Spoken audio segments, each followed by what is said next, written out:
Welcome to the MODERNIZEORDIE Podcast, CFML News Edition, where we keep you up to date with everything going on in the ColdFusion community. We'll share the latest news on events, releases to engines, frameworks, libraries, and tools, as well as spotlighting quality content from the community.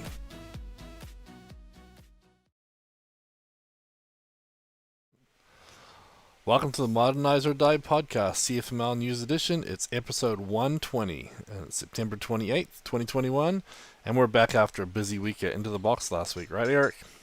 That's right. We had a lot of fun. Hope you guys did too. Yep, and we've got 2 weeks worth of news, and there's a ton of it. It looks like Ben's back on his 100 blogs a day routine, and all the Into the Box releases that everybody was waiting to Into the Box before they clicked the release button. So we got lots of stuff coming at you, including some little sneak peeks from Mark Takada and ColdFusion during the Adobe sponsored session as well. So anyways, let's get into it. First, we want to thank our sponsors, Ortus Solutions. Without them, we couldn't make this podcast happen. They're the makers of ColdBox, CommandBox, FORGEBOX, TestBox, and everything else out there. And as usual, we offer a couple ways for you to say thanks back to Ortus. So you can like and subscribe to our videos on YouTube. You can sign up for a free or a paid account on CFCast, which is releasing new content every week. You can become, well, you could become an ITB sponsor, but that was last week, so I gotta remove that. Sorry. And we also have the Ortus book released this year, 102 ColdBox HMVC Quick Tips and Tricks, and that's available on Gumroad for purchase. So there's a few ways you can help us, some free, some paid, but it all helps. And just saying thanks to Ortus Solutions. We'd also like to say thanks to our Patreon supporters. We have 38 Patreons right now. You provide 100% of the funding for this podcast and 41% of the funding for FORGEBOX.io. So thank you so much. We'll talk more about our Patreon supporters at the end of the podcast as usual. Yep, a lot of great things, and yeah, it's really good to see the community support, and we really do appreciate it. Okay, so news and events. Let's start with our Into the Box 2021 recap. So it was a huge success, especially the viral Edgardo Cabezas with his reggaeton. Videos are available for purchase. But apparently at lunchtime he got a little bit educational, Ben Arnstein style, try to show people how to break out some dance moves, and it went so well that everybody in the room was dancing, and they forgot the sessions were supposed to start. So he had a mad rush, and but we recovered. But that looked like a lot of fun. It was, yes, and we will happily sell copies of that video. Yeah, for Make money sure. for box products. Yeah, Brad in the chat, educational in scare quotes. Yeah, it was more just funny to watch him. Yeah. So we have a bunch of releases from Into the Box 2. So we will briefly touch on them here. But we are going to share the keynote videos for day 1 and day 2, and you can get more information on all those releases in there. But we have a new product, CB Wire, which is ColdBox and Livewire. So that is a new product. So that's version 1 that has been released. You have an update for QB too, right? Yeah, but first for CB Wire, kind of the pitch is you want interactivity without having to write JavaScript. So you can put all that interactivity in your ColdFusion code. So that's kind of the pitch. Yeah. As you go back to the keynote and the session as it gets posted. Yep. So. And then yeah, we did have a QB release. Some fun stuff in that one. I'm trying to remind myself, specifically an upsert method. So if you've ever done any merge intos or on conflict, anything like that, QB can do that across all of the supported grammars, and some other niceness built into there. So 8.7, get it while it's hot. Yep.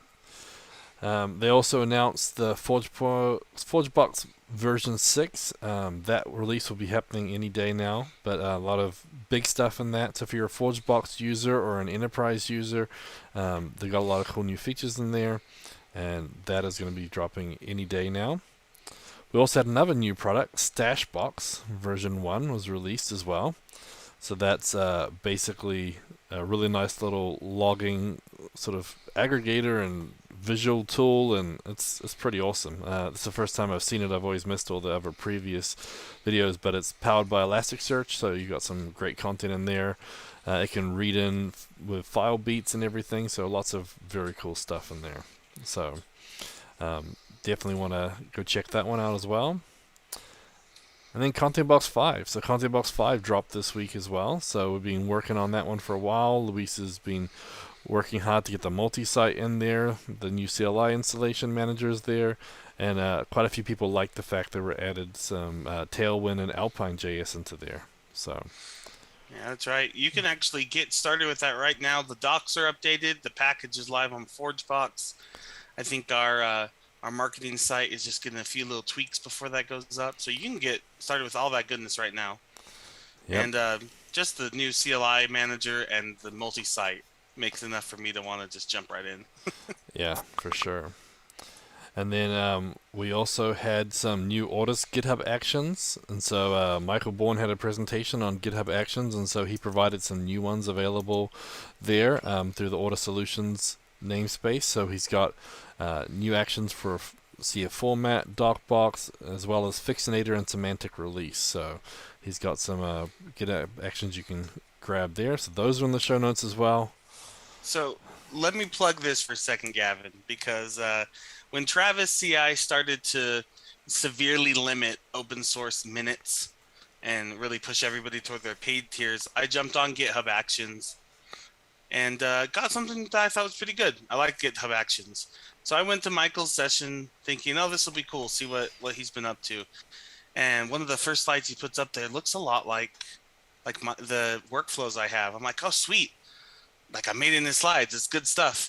And he showed that he walked through it, and then he spent the rest of the talk talking about about how slow it was and how to speed it up with these actions that he made. So I'm not upset about that. I'm very excited. It was probably my favorite session of Into the Box. So anybody that wasn't able to see that, make sure to look for that one on CFcast and check out these actions for GitHub Actions. Yeah, for sure. They're really cool, and I mean, like I said, the more you use them, the more you want to optimize, and it's cool they're built off of Docker images too, so you can always preload everything, you get everything set up, and that looks like what he did to make this smoother. And even John afterwards, being the Docker container man that he is, he was like, well, you could do this and this and this, that might help too. So I'm sure Michael's going to be improving his as well going forward. And then we had some news from our Adobe session that we had Mark Takata come and talk about a few different things, sort of like the CIO approach. And one of the things he mentioned that the new ColdFusion Product Manager, he said a lot of encouraging things about them, and they're gearing up to take over the direction of CF. So we're excited that we have a announcement coming here sometime soon. So can't wait to see who they are and see how they're going to, move CF forward. So it's pretty cool. And as we mentioned, lots of information there. We just gave you the very high-level highlights. But there's the videos are up on YouTube, so they can watch the keynote for day 1 or day 2. So that's right. And these will also be coming to CFcast, all both the keynotes and all the sessions. If you're a subscriber, you'll have access right away. If you had purchased a ticket to Into the Box, you'll get access forever. And you can also purchase standalone access to the videos as they come out. Yep. So lots of ways to get that content. Yeah, for sure. So we're excited to get those videos. They're going to do some editing, clean up, and everything, and they'll get those out very soon. So as soon as we have all that ready for you, we will let you know. Okay. Next up, before Into the Box, Brad snuck out CommandBox 5.4.1 as well. So so that information is out there. There's a blog post we'll cover in the blog section too, but basically it's 5 small fixes for the 5.4 release, a few bug fixes, a couple of enhancements. So 5.4 and 5.4.1 have been released just recently, so if you haven't checked it out, let us know. Oh, and Charlie said that I guess they did announce the product manager's name, so it's Aditya Nima. So Aditya is the new product manager. So I'm looking on the ColdFusion site because I didn't see anything, but maybe I missed it. So I will try and get that blog before we get to the blog section, so we can share that information. So yeah, so we'll hopefully have that up very soon. But okay. So next one, we had an interesting update. So Julian, who's been running the Lucee Spreadsheet extension for quite some time, has slowly made it more and more Adobe compatible, and just recently, with version 3, renamed it. So now it's got a new name. It's called Spreadsheet CFML instead of Lucee Spreadsheet. So there was a hitch with this. Basically, because the slugs in FORGEBOX, when they changed the name, Julian switched the FORGEBOX slug as well. So all the old builds that were using the old slug no longer work. So Brad noticed this pretty quickly, got the old FORGEBOX slug reinstated with a redirect essentially, and so you can have the old version stay alive at 2.0 at the old one, and the 3.0 version we can switch to the new name. And so now we have a new name and an old name in there. So if you want to use a new name, it's Spreadsheet CFML, but the old name Lucee-Spreadsheet still works on FORGEBOX. So let's be clear.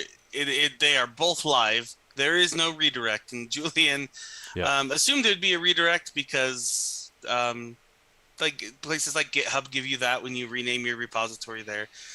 So there is no redirect. I would definitely switch over the Spreadsheet CFML, but also your old build shouldn't fail anymore.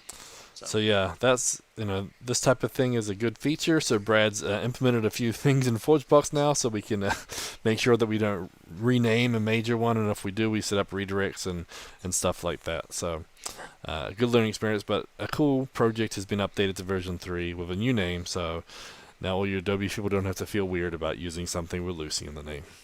So it is a good product. I really like it. I've used it on quite a few Lucee servers. So very cool. Okay, there's a minor Lucee release out. It looks like just mainly a CF schedule fix, but 538.206 has been released for Lucee.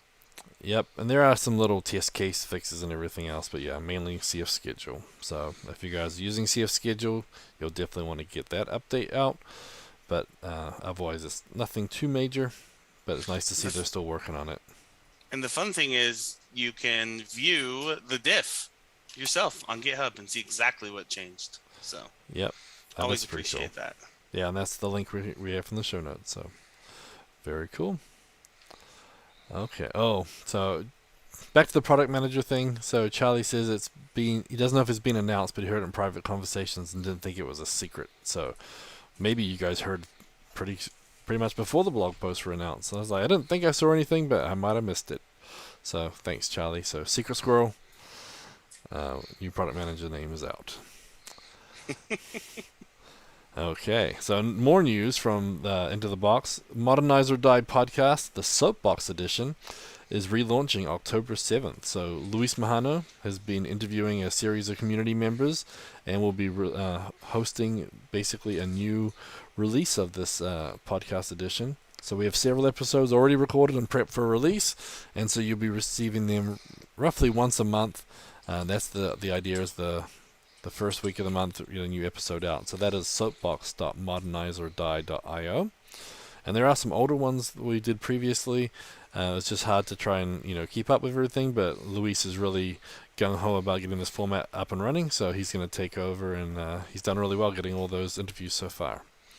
So keep an eye out. October 7th, so next week we should see the first episode drop, and then one every month after that. So hey Gavin. Yep. I have some news for you. Uh-oh. If you choose to run a ColdFusion 9 server, you may get hacked. Yes. Did you know that? I did know that. And actually, I know some people running CF9 servers, and I sent them this article just letting them know that there's some exploits on these ancient ColdFusion servers, as they put it, which CF9 qualifies. And and they've been getting a lot of publication lately, a lot of news all over Twitter, because a ransomware group has taken over some servers and started Yeah, ransoming people. I know this dropped while we were prepping for Into the Box, and Mr. Bradwood was very upset at the Twitterverse, who immediately said, "See, ColdFusion's insecure." And it's like, well, if I was running PHP 3, I think I deserve anything there too. Like, Yeah. you got to update, folks. We know there's Yeah. costs, but Yeah. there's CF9 no help is back there. CF9 is beyond dead, more than 11 years. I think it came out in like 2008. I think so. It's 13 years old. It's been dead for at least 10, probably 12 years. But like I said, I still know some people running it, to be honest. So Yeah. it that's just the If way you it need is. help updating your CF9 server, contact Ortus Solutions. Yep, and it was really nice that Viviotech actually emailed all their clients, just letting them know, regardless of what version they're running. Charlie tweeted about it as well, and so good to see people out there. But yeah, definitely, those old servers, they're exploits, and once they find them, they will make use of them, and you will be suffering. So, okay. Well, we got a new webinar coming up this month. October. It's not quite October yet. In October, we'll be having the Building Quick APIs, the extended version with Gavin. So this is the extended version of your Into the Box session, right? Yep, exactly. So the end of the box session was really good. I tried to jam in 3 days worth of content into an hour, and I talked really quickly and got a lot of it in there. But I thought it'd be good to have an extended version, maybe take a little more time and certain pieces of it and sort of build on top of it. So whether you saw my session into the box or not, you'll still get a lot out of this one. But basically it's, we might even run a little longer. There's no deadline at the end of it, so we might take a little more time to cover it all. But it got a lot of attention. A lot of people liked it, and I think the format is really good. So I'm excited to present it and go into some more details. Looking forward to it. Okay, we also have another Adobe webinar, which I didn't even get on the list yet because they just announced it. So in November, we have one coming up. It's a ColdFusion workshop, and again, it's one of those all-day workshops. So yeah, I think I put this down with in case you missed it. This is the European workshop with Damien Bruendonks. So they just had one on September 22nd. They have one coming up on November 10th. Oh, sorry, didn't even see that. So yeah. All right, I stealth added it to the notes. Let's see. Sneaky. Okay, well, before we go and remind you of a bunch of stuff that you might have missed before Into the Box, it's October next week, and that means pumpkin spice Halloween, but most importantly, right, Eric? Hacktoberfest! Yep, so Hacktoberfest is our favorite holiday in October. Not really a holiday because you actually got to do some work. But the whole idea is that we want to support open source in October. So Hacktoberfest, which is going on for like 8 years now. I think this is the 8th one. They encourage participation in open source community, and they get growing bigger and bigger every year. And basically, we want internet running on open source, and we have to support them. And the coolest thing is you've got all these limited edition T-shirts that you can get over the years, and I've got quite a few cool ones, and I didn't wear it today, but maybe I'll wear it the rest of October. But yeah, they got some really cool shirts. And then if you would rather not get a T-shirt, they will donate and plant a tree for you instead. So a way to give back that way in case you don't want the swag. Yep. Bill did a really good session on, the whole global warming and, basically thinking about your websites and, how we can do more for the environment. And so this one might hit home as well. So maybe a tree instead of a shirt this year. I got a lot of T-shirts. Maybe a tree. So there's a couple rules on Hacktoberfest. One, it needs to be in October. So I guess if you're saving, if you have a pull request idea, save it for a week. I don't know. It needs to be on a repo that has the Hacktoberfest topic. We are trying to make sure all of ours have that. But if you have a contribution you'd like to make and you don't see that topic, just let us know and we'll add it. And then, is it 5 pull requests still, or is it less than that? I don't know. I think they've made it, over the years, they've made it a little bit tougher because it was too easy. So I don't. All right. Well, we'll Oh, find it on there. It used to be 5 pull requests that are either accepted or approved or get a label, a Hacktoberfest accepted label on it. So we're pretty good at keeping up on that. And honestly, one of the best places that you can contribute are to the docs. Those are all hosted on GitHub. Our docs, CF docs, all of those are yeah. great places to get started with contributions. Yep. Though you are not limited to those. Yep. So basically, don't spam. That's not good. Don't get it reported. And then basically, if it's been accepted or Hacktoberfest accepted label.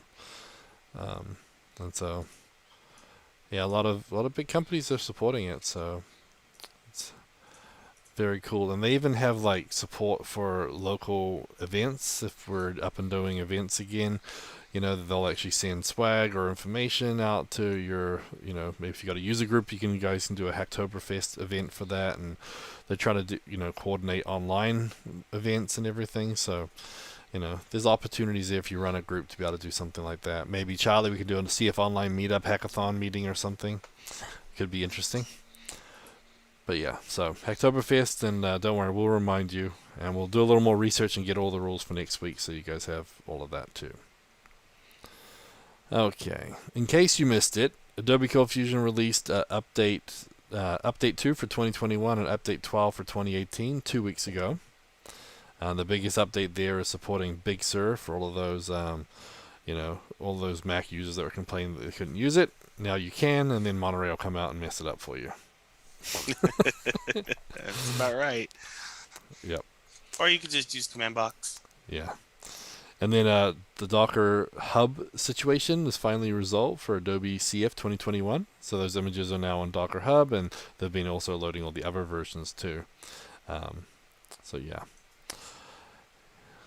And then, as you mentioned before, the Adobe One Day Workshop was held on Wednesday last week. And there was also a webinar by Mark Takata on the same day, so a couple of Adobe events. So if you go to the coldfusion.adobe.com, you can click on webinars and see their previous videos and content as well. Okay. Oh, and then Daniel Garcia is doing the research for us, so you have to sign up on the Hacktoberfest site, make 4 pull requests on any repositories classified with the Hacktoberfest topic basically by October 31st. So that looks good. Okay, I think we're done with the news now. Finally, we're like 30 minutes in, and we're done with the first part of the news. So let's get on to CFCast. That's right. We have more up and running with Quick coming out right now. 3 new videos for you with serialization, the exercise along with that, and subselects and relationship counts. Cool. Coming up is more of that, and again, give us about, I think, 2 weeks, we hope, to get the Into the Box videos up there. Okay, cool. Well, that sounds good. So next up, I'm going to talk a little bit about conferences and trainings. Okay. So Eric, you need to drop for a sec? Yeah, just for a second. Okay. He's gone. Okay. So next up, as I mentioned, conferences and training. So we had Into the Box last week, and it was really a big success. We had the keynotes available. Those sessions will be available up on intothebox.org very soon.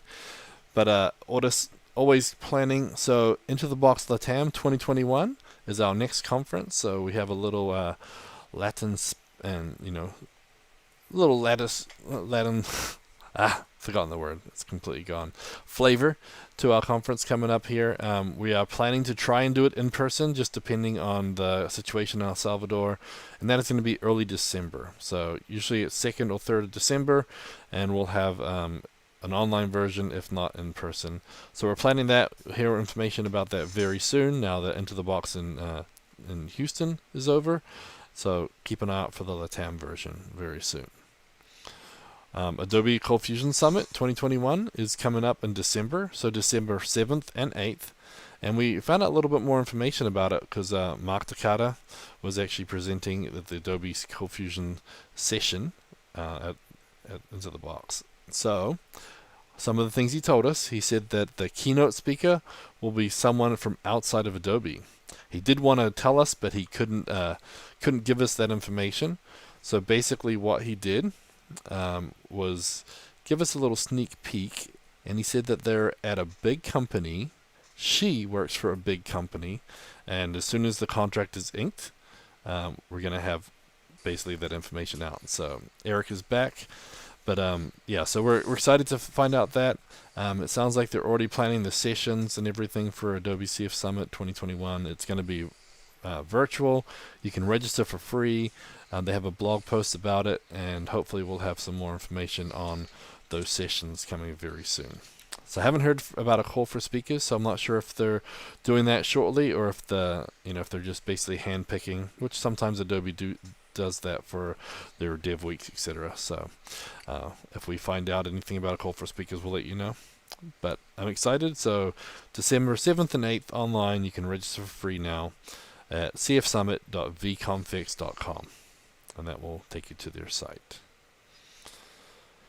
Okay, so as far as I know, that looks like all the conferences for right now. I did see a couple popping up very soon in sort of tech alongside of us. I think Microsoft Ignite is another one that's coming in November. So we'll get more information for that one as we get closer. So if there's any other conferences you think us ColdFusioners will want to see, let us know and we'll add to it. Or you can go to comps.tech and see all the conferences online or in person from that site too. Okay, so you ready, Eric? Because I'm gonna need your help here talking about all these blog posts.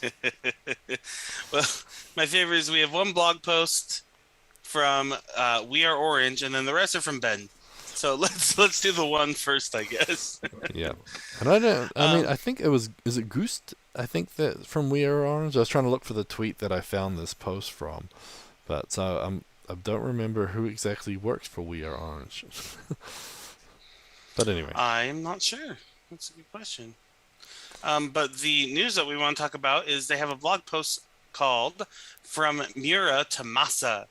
So We Are Orange has forked the last open source version of Mura, and they are supporting a new version called Masa and continuing it as an open source project. Yep. So that's all. We love that. We love open source. And so yeah, all of you that have Mura, you might have been looking at ContentBox. You might also want to look over here at Masa. I believe it's pronounced Masa. I don't know. Yeah. Yep. So yeah, that's awesome. Yep, and they're reaching out to they're reaching out to the community to see who wants to join them on the journey and maybe contribute to the roadmap. So if you're interested in that and you want to get involved or have some say in the future, that sounds like the perfect time to do it right now. So yeah, masacms.com, one of the two, or check out the code on GitHub. It's always my favorite. Yeah, for sure. Okay, so you ready for the bin train? Whew! Where to start? I'll start from the top. Okay. So Ben did some exploration about the serializable transaction scope. This is a scope that you can add to the CF transaction tag or equivalent script construct that will lock the table, the row, any of those things on the transaction level. So you can do the same thing in most grammars inside the query. Like you can say with row lock or lock in share mode, things like that. This does it on the transaction level. And it heavily depends on keys in your database, primary keys, for instance, unique keys. So if you don't have those, you don't want locks, because it will end up doing a full table lock and you'll get deadlocks. It's a lot of locks there. So that's about all I think I'm going to overview it for. His examples do a much better job about showing the benefits, the trade-offs of using locks, and you can check out the blog post or the video for information on that. Yep, that's a good way to do it. I like it when he has a video. It talks to my mind a little better.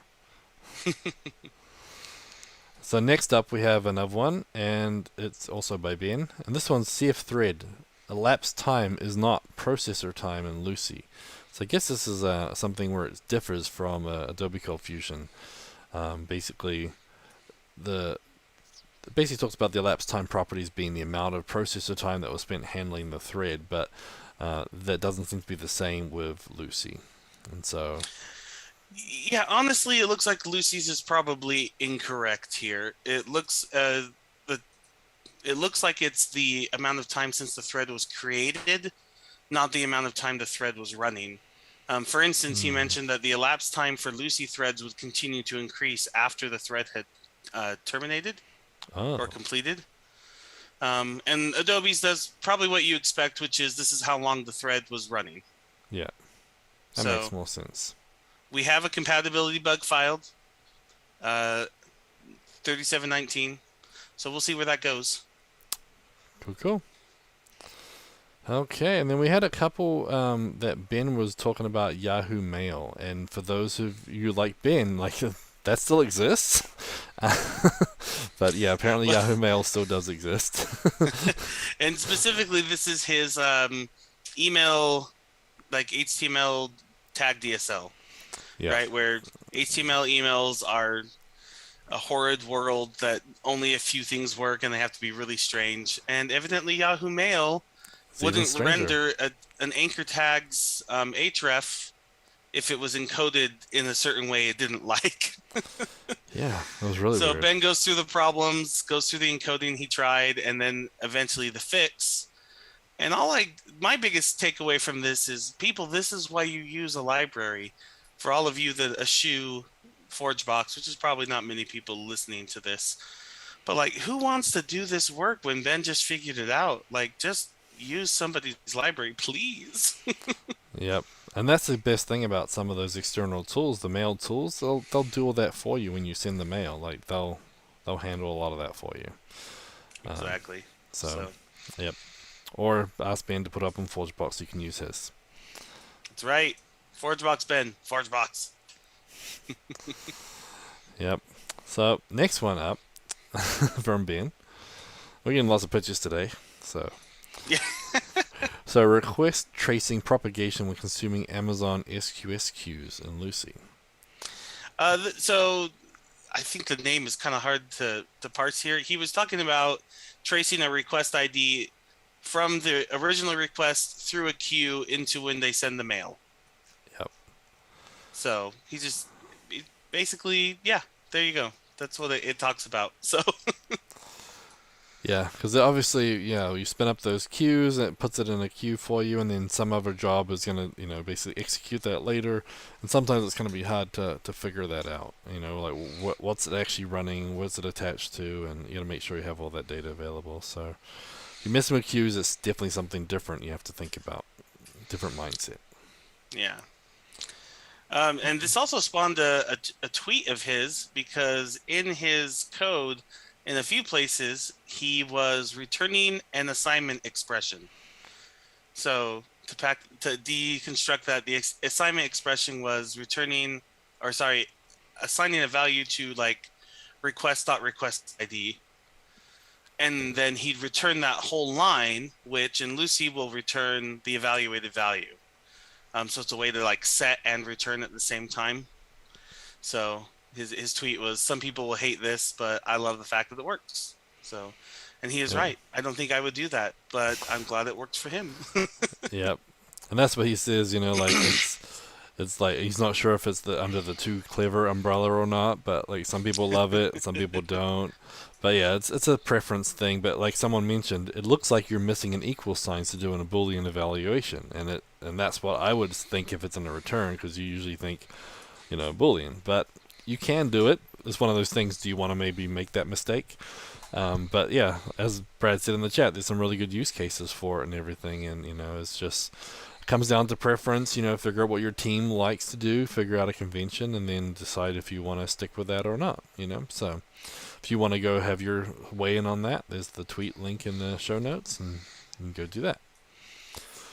Now the next one, Ben was talking about spreading HTTP and HTTP param tags across multiple function calls in Lucee, and so I made sure I commented on this one. Check out Hyper, and then I tweeted to him, check out Hyper. But apart from that, he will share his blog post. There's some oldies in here. So the idea here is when you're in a CF HTTP tag, you can call out to other functions, and excuse me, in those functions, if you call HTTP param, it will add it to the correct HTTP call. So you could split that up, you could organize it as you want, but it still remains scoped to the correct HTTP call. Yeah, so when you call it inject authorization headers here, for example, that HTTP params is putting it back into the parent one from where it called it. So it's pretty cool. And I don't know if I would have realized that. So I learned some stuff today too. Thank you, Ben. So and you're right that Hyper does something very similar, but does it more in a builder object fashion. Yep. So it collects all your data and then puts it together for you. So yeah, I just like the style, and he was just talking about how he used to use the HTTP object in ColdFusion 10, and I'm like, I like Hyper, so I'm gonna push it everywhere I can. So next up, we have, as I mentioned earlier, that Brad and Ortus have released CommandBox 5.4.1, and so for those watching, I've got the blog post coming up here. So show some of the release notes, a couple bugs being fixed, a few improvements. So nice little update there. Brad's doing well, pushing out CommandBox stuff left and right, as usual. I still don't know how he gets any other work done with all the stuff he does with CommandBox, but I guess no sleep, hyperactivity, and lots of coffee helps. The next one up we have is that Yahoo Mail does not render anchor tags with a encoded href attribute. So we kind of talked about that previously in another one. So we'll skip that one. But there's another tweet that Ben had. So last one of the Ben train, honest. Yeah, he talked about a certain syntax that he used to have on ColdFusion 2018 stuff. Where he'd reference a query column and then use the index of method. That no longer works. It was never documented to work, but it did, and now he has to change his code. So the takeaway is probably don't rely on undocumented features. My other favorite reply, I'm not sure if it was on the tweet or somewhere else, but it was, this is a perfect time, if this is the Lucee thing you're relying on, to add the test case as a pull request, because if there's a test that fails, you can make it a documented feature. Yeah, for sure. And then I guess there was several other things that weren't working too. James Moberg had been talking about query stuff that broke in this last update. And they've got some patches out, but they're waiting to get them back into the next update. So if you've found anything else like that, queries or whatnot with the latest update, you're not alone, and they should be getting something out soon. And if you need it fixed ASAP, you can get the patch emailed to you as well, I believe. Wow, we went through that way quicker than I thought. I thought we'd be there for an hour.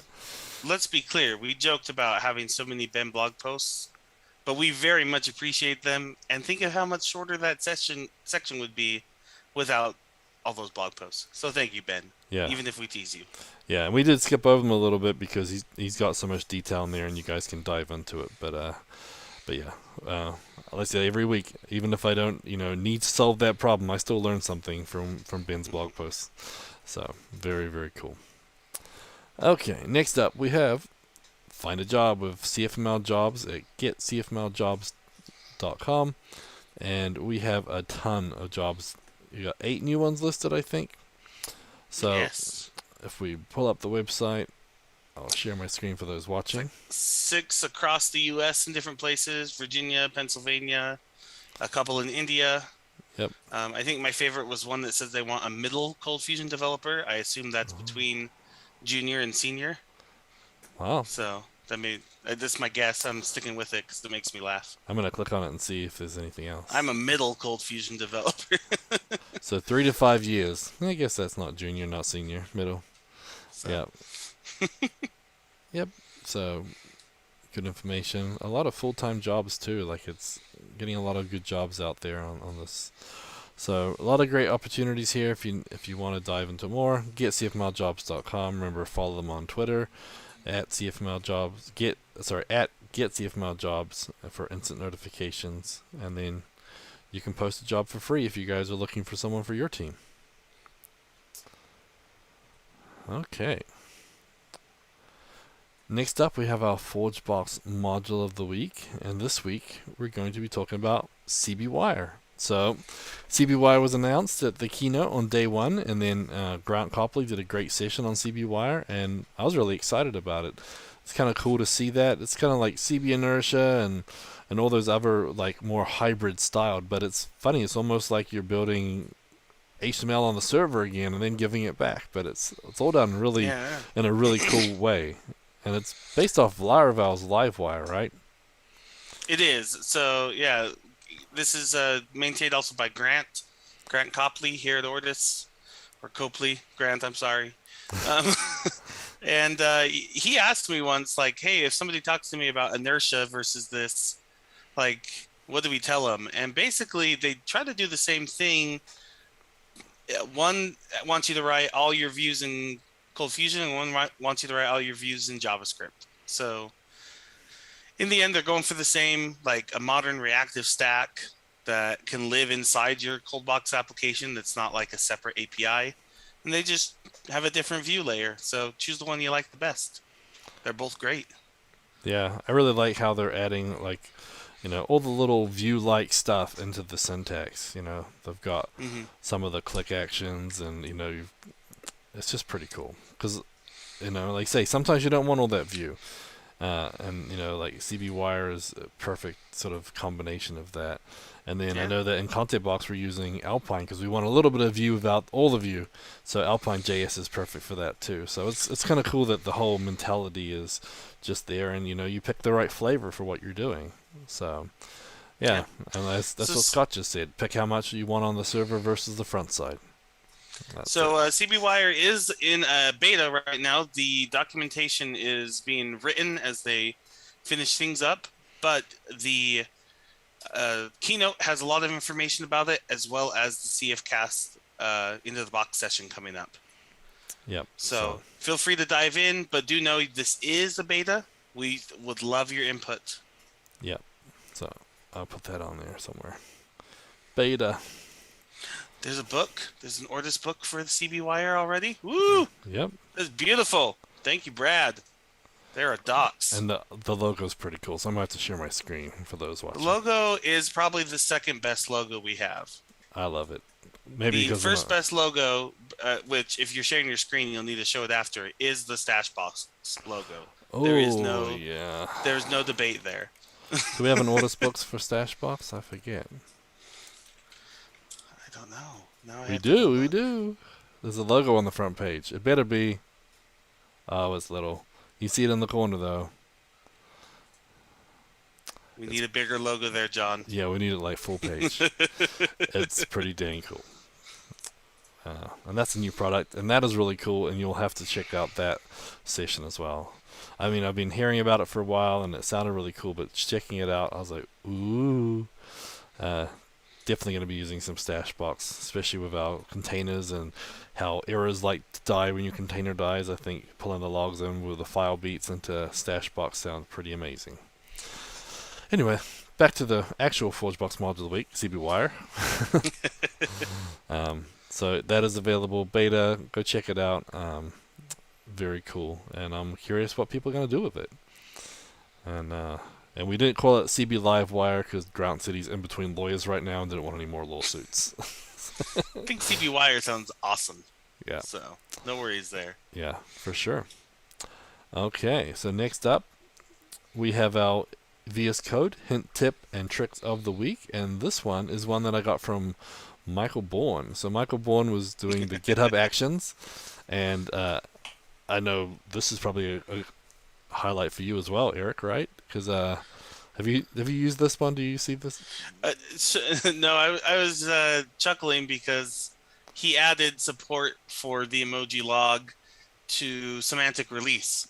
This Yes. is Michael's favorite way to write his logs, and just makes me smile. Yep. So it's kind of cool because the whole idea with this is that you basically can put emojis in your log messages, and so in your GitHub log. And the whole idea is that after building hundreds of open source project software, I've ended up inventing a Git command log standard called emoji log that helps me understand a project's history with a less cognitive load just by looking at the Git log. And it's right, because now when you add something, you can pick your cool little emoji right from VS Code, and you can have it showing if it's a feature, if it's, if it's a log, if it's a bug. And so it looks so cool. And it just, visually it tells you right off the bat, what is it? It tells you if it's a release, if it's a test update. It's pretty dang cool. And it's built straight into the VS Code. I just love how extendable it is. And something as simple as that is going to make everything just so much cooler. I don't know. What do you think, Eric? I think it's cool. I mean, I used a different I can't think what it's called, like changelog format, not changelog commit format. But like I said, this isn't semantic release. I think it's fun for everybody to pick the one that speaks to them. So no complaints here. Yep. Yeah, so a semantic release is pretty cool because it'll pick up, depending on what you're committing and what you're doing, it'll actually change your release. And so, now it handles not just the text versions of things, but the emojis register too. That's pretty cool. Anyway, so that is our VS Code hint, tip, and trick of the week. I want to see emojis in everybody's GitHub logs now. Okay. So last but not least, our awesome Patreon supporters. We want to thank them for individually supporting our open source initiatives with their hard-earned moolah. So without them, things like CommandBox, FORGEBOX, ColdBox, ContentBox, TestBox, package management, CLIs, all the things we do for open source, we would really be struggling. So it's really helpful to see that. And this podcast now is fully funded by your support from your Patreon support. And we want to say thank you back to you. And so we offer a few perks as part of the Patreon deals. So everybody who's a Patreon supporter gets a profile badge on the Ortus community website.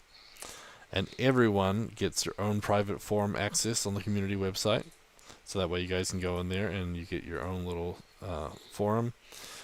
And then if you're a bronze package and up, you also get a ForgeBox Pro account and a CFcast subscription as a perk. So, basically you pay with some Patreon and we give you a couple of accounts as well. So that way you can enjoy those and try those out and let us know and watch some great CFcast content as well. And we offered annual memberships. Pay for the year and you save 10%, which is great for businesses if you want to use up your budget at the end of the year. So definitely do that. Okay, Eric, I think it's your turn since we weren't here last week to read the names, so I'll let you do the duty. Sounds good.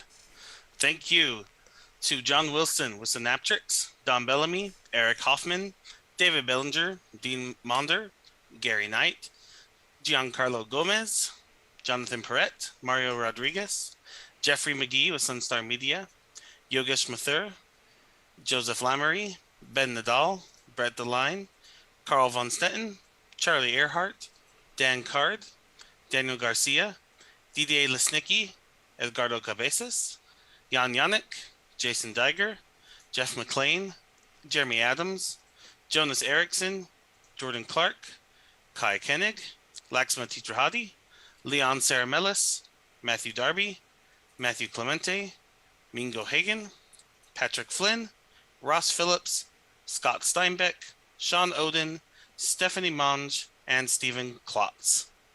Thank you for supporting Ortus Solutions and especially this podcast.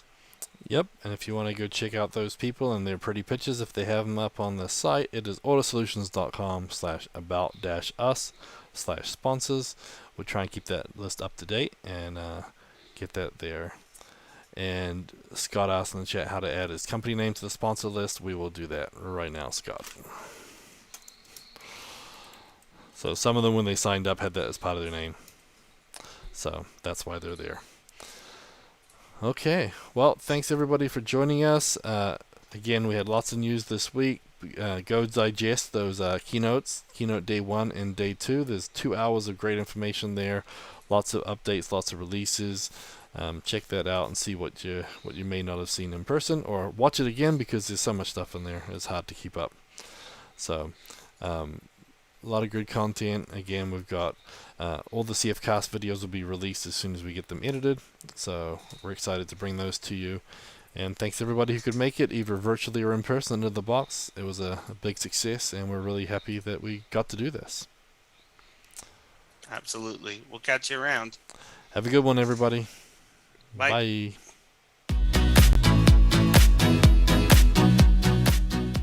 Show notes for this episode can be found at cfmlnews.modernizeordie.io, where you can also subscribe to your favorite podcast player like Spotify or iTunes. We also have the link to YouTube to find more videos just like this. The music used in this podcast is under a royalty-free license from Sound.com and Blue Tree Audio.